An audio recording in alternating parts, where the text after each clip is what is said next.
오늘의 주요 뉴스입니다. 정부가 오래산 쌀의 시장 격리 물량을 늘렸지만 산지 쌀값은 여전히 약세를 면치 못하고 있습니다. 이에 따라 익산시가 직불금을 올리고 기업 납품을 늘리는 등 벼농가 지원 대책을 내놓았습니다. 낮은 연봉에 업무 스트레스 등으로 공무원 임용 경쟁률이 갈수록 떨어지고 젊은 세대의 퇴직률도 높아지고 있습니다. 군산시가 이런 문제를 해결하기 위해 젊은 공무원들이 주체적으로 시정을 이끌 수 있도록 다양한 대안을 내놓고 있습니다. 미륵사지와 왕궁리 등 백제 역사 유적을 메타버스 융합 기술을 활용해 운영 방안이 제시됐습니다. 국립익산박물관에서 열린 백제 역사 유적 국제학술회의에서 발표자들은 물리적 복원을 넘어 가상현실 운영 체계를 만들어야 한다고 강조했습니다. 여러분 안녕하십니까? 10월 24일 월요일 종합뉴스 시작합니다. 정부가 오래산 쌀의 시장 격리 물량을 확대했지만 산지 쌀값은 여전히 약세를 면치 못하면서 지역 농가의 근심은 깊어지고 있습니다. 이에 따라 익산시가 위기에 내몰린 벼농가를 위해 기업 납품을 늘리고 직불금 지급을 확대하는 등 벼농가 경영 지원 종합 대책을 내놨습니다. 보도에 최정호 기자입니다. 노랗게 익은 벼를 추수하는 농민의 마음은 무겁습니다. 정부가 시장 격리 물량을 확대했지만 산지 쌀값은 약세를 면치 못하고 있기 때문입니다. 이전보다 조금 올랐다고 해도 20kg 기준 산지 쌀값은 47,145원으로 작년에 비해 17% 이상 떨어진 상태입니다. 우리 농민들 입장에서는 농사 지을 수 있도록 어떤 터전을 안정적으로 농사를 질 수 있도록 어떤 그런 터전을 좀 만들어줬으면 싶은데. 상황이 이러자 익산시가 벼농가 경영 안정을 위해 다양한 대책을 추진하기로 했습니다. 우선 CJ, 하림 등과 즉석쌀 원료곡 납품 확대를 협의한 결과 내년 공급 물량 확대에 의견을 모았습니다. 올해 물량보다 5%가 늘어난 3만 8천여 톤, 올해 공급 단가인 40kg 기준 6만 5천 원 수준을 유지하면 600억 원의 경제적 효과가 예상됩니다. 3만 8천 톤, 관내 생산량의 32%까지 확대할 예정이고요. 이를 통해서 안정적인 판로 확대를 추진하게 됩니다. 다음 달부터 지급될 예정인 직불금도 확대됩니다. 현재 익산 지역 직불금 대상은 9,960농가, 헥타르당 68만 4천 원이 지급됐지만 인건비와 비료값 등이 20% 이상 상승해 농가에게 도움이 되지 못하고 있습니다. 때문에 익산시는 도비 지원금이 확정되기 전에 선제적으로 시 직불금을 20% 늘려 120억 원을 투입하기로 했습니다. 농민단체가 요구해온 밭작물 직불금까지 지급하는 방안을 고려하고 있습니다. 지속적인 영농을 하기 위해서는 저희가 시부 직불금 좀 상향하고 있고요, 하려고 하고 있고요. 기존의 100억 원에서 이번에 그 120억 원으로 대폭 상향하게 됩니다. 또 올해 공공 비축민은 작년보다 178% 늘려 9,504톤에 시장 격리곡 1,640톤까지 매입합니다. 이외에도 벼농가가 다른 작물을 재배하면 헥타르당 생산장려금 60만 원을 지급하는 등 내년에는 340헥타르까지 타작물 재배 면적을 늘려나갈 계획입니다. 황금빛 들녘을 추수해도 남는 게 없다며 근심만 쌓여가는 벼농가들. 익산시의 벼농가 경영지원 종합대책이 농가 숨통을 열어줄지 주목됩니다. KCN 최정호입니다. 황주호 한국수력원자력 사장이 SK 새만금 데이터센터의 차질 없는 추진을 위해 송변전 설비공사의 적극적인 검토를 약속했습니다. 더불어민주당 신영대 의원은 지난 21일 산업통상자원위원회 국정감사에서 송전 개통 연계가 늦어져 SK 데이터센터 구축에 차질이 불가피하다며 언제 착수할지 질문했습니다. 이에 대해 황 사장은 송변전 설비 개통 연결의 기본 조건이 인허가와 사업자 선정이었다며 이런 사례를 검토한 이후 한수원이 선투자하는 방안을 고려하겠다고 답변했습니다. 한국수력원자력이 새만금 해상풍력 발전 사업에 대한 투자 계획 철회를 검토하고 있는 것으로 알려졌습니다. 한수원은 2021년 12월 이사회를 열고 새만금 해상풍력 발전 사업 출자한 의결을 통해 특수 목적법인인 A기업을 상대로 지분 60억 원을 투자할 계획이었습니다. 하지만 최근 국정감사에서 불거진 새만금 해상풍력발전 사업권 논란에 사업의 신뢰성과 투명성에 문제가 있다고 판단해 철회를 검토하고 있습니다. 해상풍력 발전은 새만금 4호 방조제 내측에 4,400억 원을 들여 99.2메가와트 규모의 해상풍력 발전소를 만드는 사업입니다. 익산 왕궁물류단지에 코스트코 입점이 추진되고 있는 가운데 지역 상생 방안은 내년 1월쯤 윤곽을 드러낼 것으로 예상됩니다. 전라북도와 익산시에 따르면 왕궁물류단지에서 신청한 사업계획 변경에 대한 승인은 주민 의견 청취와 관련 기관 협의 등을 거쳐 연말까지 결정될 방침입니다. 또 코스트코가 왕궁물류단지에 입점을 하기 위해서는 익산시에 건축 허가를 신청해야 하며 지역 상생 방안도 제출해야 합니다. 익산시는 코스트코가 내년 1월쯤 구체적인 상생 방안을 내놓으면 세부적인 검토에 들어갈 계획입니다. 경찰이 강임준 군산시장을 지난 지방선거에서 금품을 전달한 혐의 등으로 이번 주 안에 검찰에 송치할 예정입니다.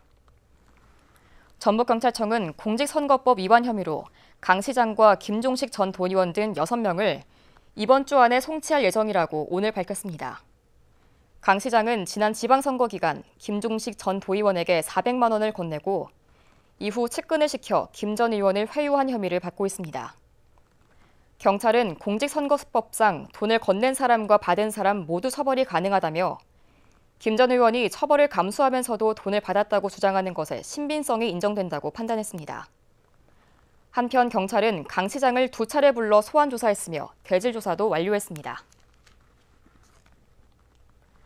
지난 6일 지방선거를 앞두고 치러진 민주당 익산시장 경선에서 발생한 정헌율 시장 비방 문자메시지 살포 사건과 관련해 경찰이 관련자를 검찰에 넘겼습니다. 익산경찰서에 따르면 공직선거법 위반 혐의로 전 익산시장 예비후보 선거캠프 관계자인 50대 A씨를 검찰에 불구속 송치했습니다. A씨는 차명 휴대전화를 이용해 인구 감소율 전국 1위 등 비방성 문자메시지를 익산 시민 다수에게 전송하도록 지시한 혐의를 받습니다. 한편 경찰은 문자메시지 발송 휴대전화 명의자 10여 명도 전기통신산업법 위반 혐의로 조만간 검찰에 송치할 방침입니다.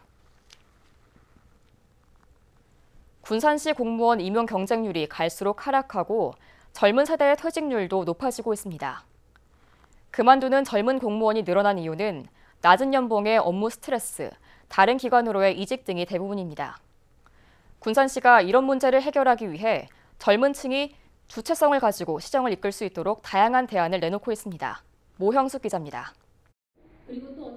군산의 공무원은 모두 1,622명, 임용된 지 5년 이내 공무원은 전체의 30%를 차지하고 있습니다. 이들 대부분의 기본급은 한 달 최저시급 190만 원에도 미치지 못하는 168만 원입니다. 기본급과 급식비, 수당까지 합해도 200만 원 수준입니다. 이러다 보니 경쟁률은 낮아지고 이른바 MZ세대를 중심으로 그만두는 공무원들이 늘고 있습니다. 지난 2020년 군산시 공무원 경쟁률은 26.7대1에서 지난해 14.8대1, 올해는 11.1대1로 3년 동안 절반 이상 줄었습니다. 같은 기간 퇴직한 공무원은 26명으로 이 가운데 90년대생 젊은 층은 14명입니다. 이들이 떠나는 이유는 적은 급여의 이직, 업무 스트레스가 대부분을 차지하고 있습니다. 폭언과 욕설 등에 시달리는 굳은 일을 버티는 것도 쉽지 않습니다. 악성 민원분들이 좀 의도적으로 그렇게 반복적으로 폭언이나 욕설을 하고 읍면동사무소나 사무실 들어가서 행패하는 행패를 부르시는 경우가 있으시죠. 확실히 그것 때문에 그런 부분들도 힘든 점이 있죠. 우울증도 요즘은 꽤 많이 걸리시는 것 같으시고. 군산시는 이런 문제를 해결하기 위해 젊은 층이 주도적으로 시정 변화를 이끌고 유연한 조직 문화로의 개선에 나설 수 있도록 적극 지원합니다. 5년 미만 직원들이 너무나 많아요. 그래서 이제 여러 가지로 이제 저희 기존 문화하고 좀 차이점도 있는데 그 중간 역할을 할 수 있도록 저희가 한 7, 8급 이런 분들하고 이렇게 서로 매칭을 해서 한 직원 7급 한 명에 직원 신규 직원 2명 정도 해서 애로사항을 서로 이제 소통한다든지 그렇게 해서 직장 생활 잘 정착할 수 있도록 저희가 이렇게 할 계획입니다. 갈수록 젊어지는 공직사회, 군산시가 떠나는 MZ세대를 잡기 위해 공직문화 조성에 안간힘을 쏟고 있습니다. KCN 모영식입니다. 군산에서 홍어와 대구 등 고급 어종의 어획량이 급증하고 있습니다. 군산 수협에 따르면 지난 2018년 36톤에 불과했던 참홍어 어획량이 지난해 1,417톤으로 전국 생산량의 45.4%를 기록했습니다. 위판 금액은 78억 원으로 주산지로 알려진 전남 신안의 3배 이상에 달하는 것으로 집계됐습니다. 대구 역시 올 들어 지금까지 어획량이 170여 톤에 달해 전국 위판량의 30%를 차지했습니다. NS 쿡페스트와 연계해 열린 익산시 취업박람회에 550여 명이 방문한 것으로 집계됐습니다. 익산시에 따르면 이날 취업박람회에는 550여 명이 방문했으며 국가식품클러스터 입주기업 등과 134명이 현장 면접을 봤습니다. 이 가운데 80명이 2차 면접을 거쳐 취업할 계획입니다. 취업박람회에는 기업체뿐만 아니라 고용복지 플러스 센터, 익산 상공회의소, 익산 여성 새로 일하기 센터 등이 참여해 25개 부스가 운영됐습니다. 군산의료원과 동군산병원, 익산병원이 지역 응급의료센터로 지정됐습니다. 전북도는 오늘 응급의료위원회 심사를 통해 내년부터 3년간 전북 지역 응급의료센터로 지정했다고 밝혔습니다. 지역 응급의료센터는 군산의료원과 동군산병원, 익산병원 등 8곳입니다. 지역 응급의료센터는 기존에 지정된 8개 병원이 재지정 신청함에 따라 시설, 인력, 장비에 대한 현장 평가와 운영 계획서, 응급실 진료 실적 등을 평가해 결정됐습니다. 농협중앙회 모현동 배산지점과 영등지점이 이제 사라집니다. 농협중앙회 익산시 지부에 따르면 배산지점과 영등지점이 내년 1월 2일 어양센트런 지점으로 통합돼 운영될 예정입니다. 이에 따라 이들 지점 이용객들은 적지 않은 불편을 겪을 것으로 예상됩니다. 한편 배산지점은 지난 2011년부터, 영등지점은 1992년부터 운영됐습니다. 코로나19 시대를 지나면서 AR과 VR 등 가상현실 융합 기술이 사회 곳곳에서 활용되고 있습니다. 미륵사지 등 백제 역사 유적에 가상현실 융합 기술을 활용하는 방안을 찾기 위한 학술 포럼이 국립익산박물관에서 열렸습니다. 이승원 기자의 보도입니다. 왕궁리 유적과 미륵사지의 유네스코 세계유산 등재로 공주, 부여와 함께 고대 백제 유적지로 손꼽히는 익산. 고고학 유적들이 백제 특유의 건축 기술과 불교적 예술미를 보여준다는 평가를 받습니다. 백제 역사 유적지구의 발전 방향을 찾기 위한 국제학술 포럼이 24일 국립익산박물관에서 열렸습니다. 백제 세계유산센터가 주최한 이번 포럼은 코로나19로 비대면 사회가 이어지면서 급속히 성장한 AR과 VR 등 가상현실 융합 기술을 문화유산에 적용하고자 메타버스 시대 세계유산의 과제라는 주제로 진행됐습니다. 백제 역사 유적이 세계문화유산으로 지정되면서 물리적인 복원은 더 이상 진행할 수 없습니다. 이 때문에 가상현실에서 디지털로 복원된 유적들을 체험하는 등 백제 문화유산을 새롭게 활용할 방법이 제시됐습니다. 국내의 메타버스 전문가와 함께하는 이번 포럼은 유네스코 세계유산인 백제 역사 유적지구의 발전 방안을 모색하는 귀중한 자리가 될 것입니다. 기조 강연에서는 그동안 가상현실 융합 기술이 국내 문화유산에 적용된 사례와 발전 과제가 제시됐습니다. 접근하기 어렵거나 훼손돼 복원이 필요한 문화유산을 가상 공간에서 감상할 수 있도록 지속적인 디지털화가 필요하다고 강조했습니다. 이어 정부의 디지털 문화유산 정책과 디지털화를 통한 보존 기술의 발전, 체험 콘텐츠 개발 등 미래 문화산업 전략 등이 소개됐습니다. 특히 미래산업 전략에서는 지자체별로 세계유산을 활용한 문화 콘텐츠를 개발하고 있지만 통일된 관리 체계가 없는 점을 지적했습니다. 따라서 익산과 공주, 부여 등 8곳의 문화유산을 통합한 가상현실 플랫폼인 이른바 메타버스 백제를 구축해 운영해야 한다고 제안했습니다. 이번 포럼에는 역사학자와 메타버스 기업인 등 국내외 14명의 전문가가 참여해 주제별 강연과 토론이 진행됐습니다. 좋은 대안들이 많이 나와서 우리 세계유산이 실제 가상 공간을 이용해서 우리 국민들의 문화적 향유를 할 수 있는 좋은 계기를 마련해 주실 거로 생각을 합니다. 기존의 문화유산 관리 방식을 바꾸고자 메타버스 기술과 연결을 시도한 백제 역사유적지구 국제학술포럼. 가상현실 시대에 백제 문화를 새롭게 누리는 방안이 발굴될지 주목됩니다. KCN 이승원입니다. 국내 코로나19 신규 확진자 수가 휴일 검사 건수 감소로 10,000대를 기록했습니다. 중앙방역대책본부에 따르면 오늘 오전 0시 기준 국내 코로나19 신규 확진자 수는 14,302명으로 집계됐습니다. 감염 경로는 국내 발생 14,246명, 해외 유입 56명 등입니다. 위중증 환자 수는 226명을 기록했고 사망자는 10명 발생했습니다. 도내 코로나19 신규 확진자 수가 300명대를 기록했습니다. 전북도에 따르면 오늘 오전 7시 기준 도내 코로나19 신규 확진자 수는 362명으로 집계됐습니다. 지역별로는 전주 111명을 비롯해 군산 99명, 익산 48명 등입니다. 감염 재생산 지수는 22일 기준 1.04를 기록해 제유 행세를 보이고 있습니다. 군산 해경서장의 관사 공공요금을 세금으로 지원하는 건 특혜라는 지적이 나왔습니다. 더불어민주당 윤준명 국회의원은 지난 2017년부터 군산 해경서장 관사의 수도와 전기, 유선 인터넷, 난방요금 등으로 1,000여만 원을 지원했다고 밝혔습니다. 그러면서 공공요금까지 세금으로 지원하는 건 특혜라고 비판했습니다. 윤 의원은 하위 직원들은 지원하지 않아 형평에도 어긋난다며 관사 관리 규정을 개선하라고 촉구했습니다. 도내 여객선의 교통약자 이동 편의시설 설치율이 낮은 것으로 드러났습니다. 국토교통부에 따르면 도내 여객선 5척을 대상으로 교통약자 이동 편의시설을 점검한 결과 기준에 맞게 설치한 비율은 평균 42%에 그쳤습니다.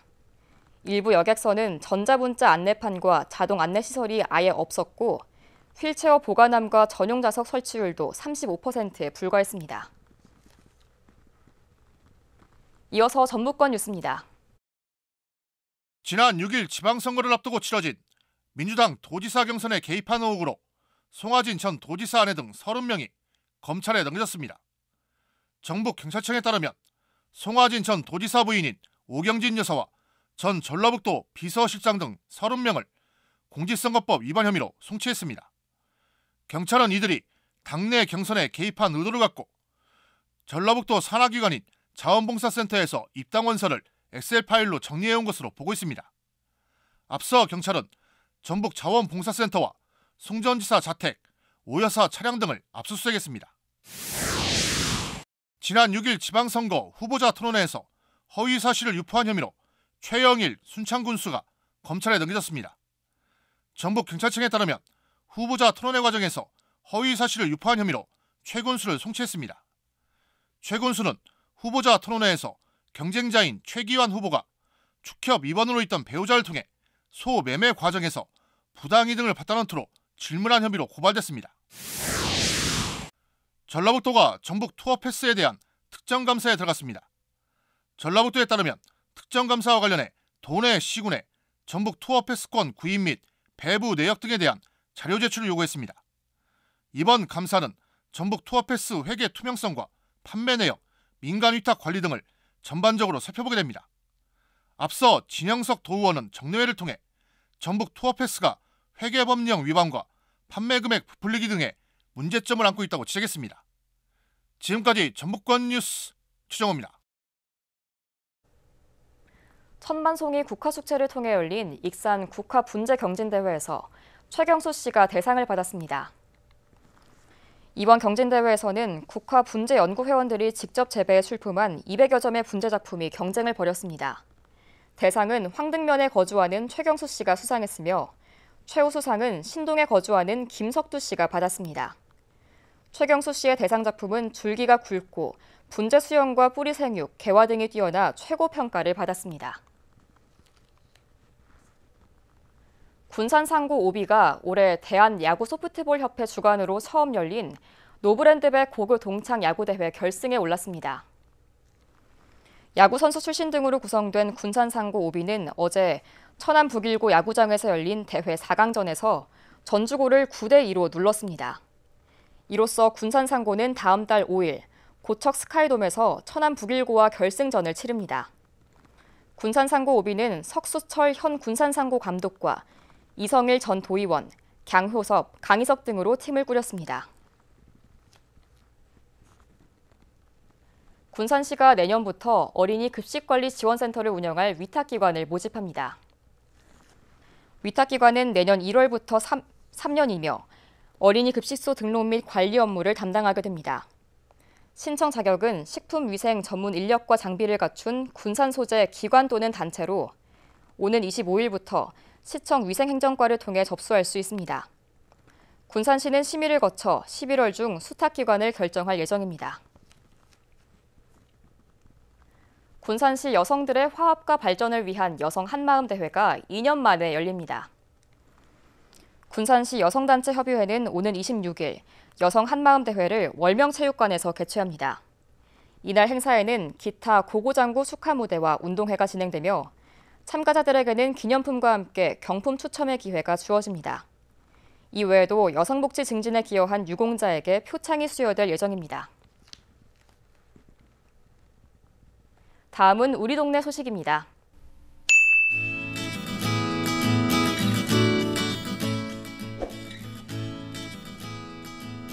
경기도 광명에 살고 있는 군산 향후회원 30여 명과 양기대 국회의원이 지역 탐방과 고향사랑 기부 협력을 위해 군산시를 방문했습니다.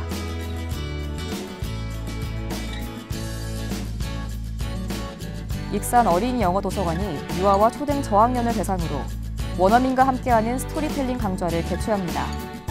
수강생은 오는 27일부터 모집 예정이며 자세한 사항은 어린이 영어 도서관으로 문의하실 수 있습니다.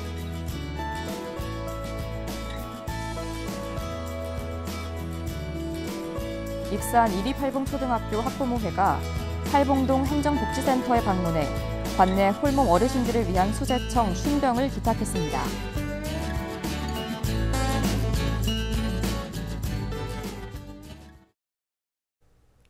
이어서 내일의 날씨입니다.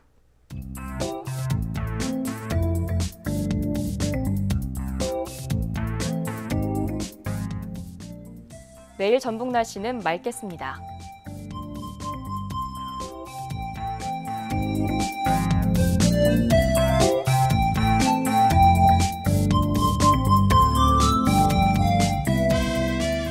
내일 기온은 최저 마이너스 1도, 최고 18도를 기록하겠습니다.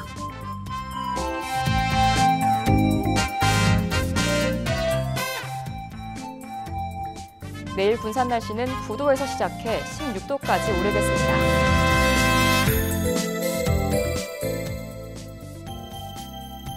내일 익산 날씨도 9도에서 시작해 16도까지 오르겠습니다. 바다의 물결은 서해남부 모든 바다에서 0.5m에서 3m로 일겠습니다. 날씨였습니다.